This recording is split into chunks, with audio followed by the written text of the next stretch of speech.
प्रयागराज माघ मेले में ज्योतिष पीठ के शंकराचार्य स्वामी अभिमुक्तेश्वरानंद के सियासी विवाद का हल भी ज्योतिष पीठ के प्रवक्ता और धर्माधिकारी डॉक्टर रमेश पांडे ने ही बता दिया है।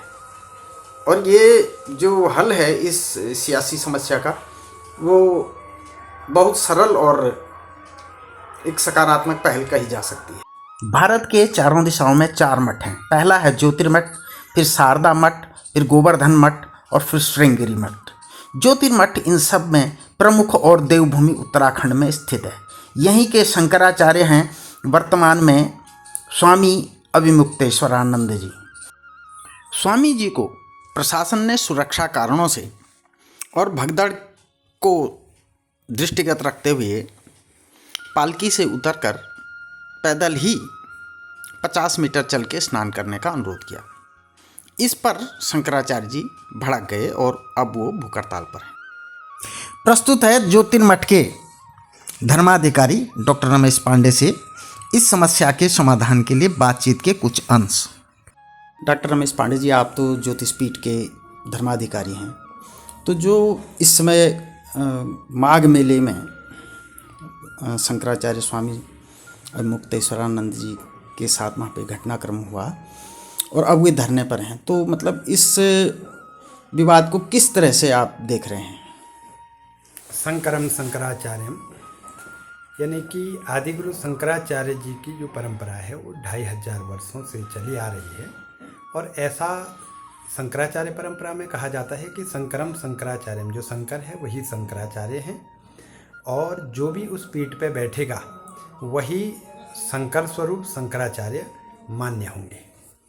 तो उस दिन सनातन धर्म के सर्वोच्च गुरु शंकराचार्य जी, मौनी अमावस्या का दिन था, तो स्नान करने जा रही थी।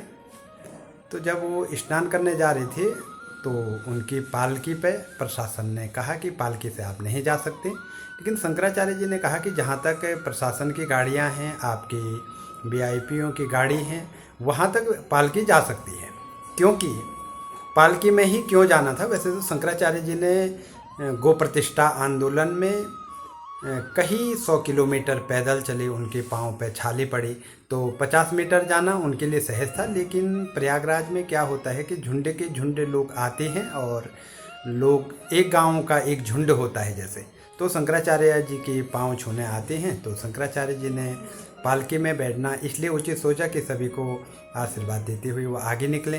तो इतने में प्रशासन से उनकी झड़प हो गई। और सबसे बड़ा प्रश्न चिन्ह ये है कि शंकराचार्य जी को व्यवस्था भी सरकार देती है, उनके साथ कर्मचारी भी होंगे, पुलिस वाले भी होंगे, तो उन पुलिस वालों ने उस वहाँ ले जाना ही नहीं चाहिए था। 2 नंबर जो गेट बता रहे हैं उस पर ले जाना ही नहीं चाहिए था। पुलिस वाले ले जाते हैं और एक और जो है पुलिस वाले ही वहाँ ले जाते हैं और एक और ही पुलिस वाले ही छोटे छोटे बटुकों पे, वेद पाठियों पे और संतों पे लाठीचार्ज करते हैं, उनकी चुटियाँ खींचते हैं। तो ये अनुचित तो हुआ।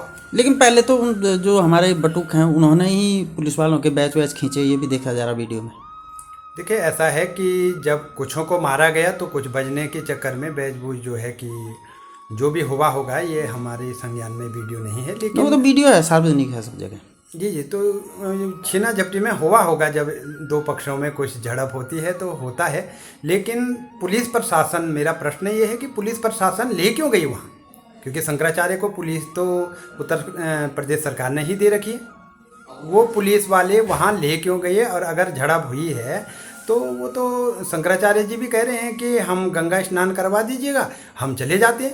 अच्छा, शंकराचार्य जी को आदत सी हो गई है मतलब विवादों में रहने की, विवादित बयान देने की, ऐसा कहा जाता है। देखिए, विवादित बयान इसमें कुछ नहीं है। गौ माता को राष्ट्र माता बनाने की मांग कोई विवाद में नहीं आता है।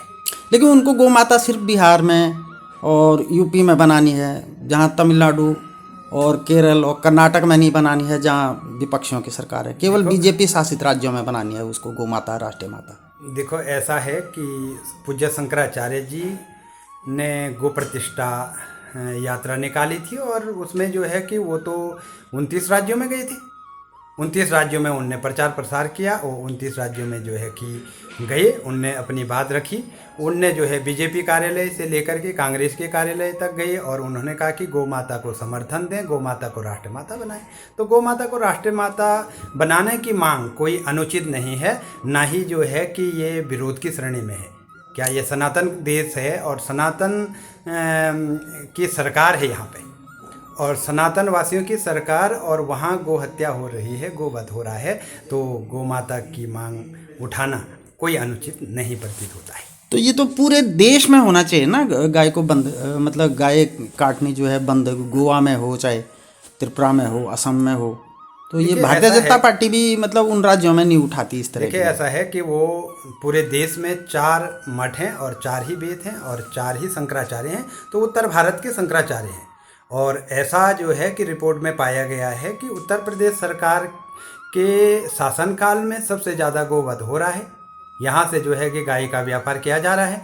तो जहाँ जो है कि उत्तर प्रदेश सरकार के मुखिया आदरणीय योगी आदित्यनाथ जी हैं और वो एक पीठ के पीठाधीश्वर हैं, तो उनसे मांग है पूज्य शंकराचार्य जी की कि पहले यूपी में तो आप बंद करवाइए। नहीं, योगी आदित्यनाथ ने तो 4000 गौशालाएं अपना दी हैं यूपी में। नहीं तो फिर शंकराचार्य जी ने कितनी बनाई है? शंकराचार्य जी पूरे देश में जो है गौशालाओं को चला रहे हैं, और योगी जी जो है 4000 गौशाला बनाने से उनका जो है कि जो भी अपराध है वो सिद्ध नहीं हो जाता है कि या मुक्त नहीं हो जाता है, क्योंकि योगी जी प्रदेश के मुखिया हैं और उनको पूरे जो है कि यूपी में बैन करना चाहिए गोवध। अच्छा ये बताओ, ये योगी को घेरने की रणनीति है, मैंने मुलायम ये क्या बोलते हैं अखिलेश यादव जी की हो, कांग्रेस की हो, और अन्य भी बीजेपी में भी बहुत सारे लोग योगी को घेरे बैठते हैं। तो आपको नहीं लगता कि शंकराचार्य जी इन्हीं की मदद कर रहे हैं जो योगी को घेरे? नहीं, शंकराचार्य जी ना योगी की मदद कर रहे हैं, ना अखिलेश की मदद कर रहे हैं, ना राहुल गांधी की मदद कर रहे हैं। शंकराचार्य जी कह रहे हैं कि गो हत्या बंद हो और गौ माता को राष्ट्रमाता बनाया जाए। बड़ा सुंदर। अब इस जो धरने पे बैठे हैं उसका क्या समाधान है आपकी दृष्टि से, क्या हो सकता है? मेरी दृष्टि से यह समाधान है कि सनातन धर्म के सर्वोच्च गुरु शंकराचार्य होते हैं, उनकी भी मर्यादा है, उनका अपमान हुआ है तो प्रशासन जो है कि सम्मान दे करके उनको गंगा स्नान करवाएं और धरना वहीं पर समाप्त हो जाएगा, बात को ना बढ़ाएं। तो ये थे बद्रीनाथ पीठ की, ज्योतिर्मठ पीठ के प्रवक्ता डॉक्टर रमेश पांडे जी, जिन्होंने अपनी बात जो है 2 टूक शब्दों में रखी है। आशा है सरकार इस पर गौर करे। सनातन धर्म एक महान संस्कृति है। यह पूरे विश्व के लिए उपयोगी और ज्ञानवर्धक है।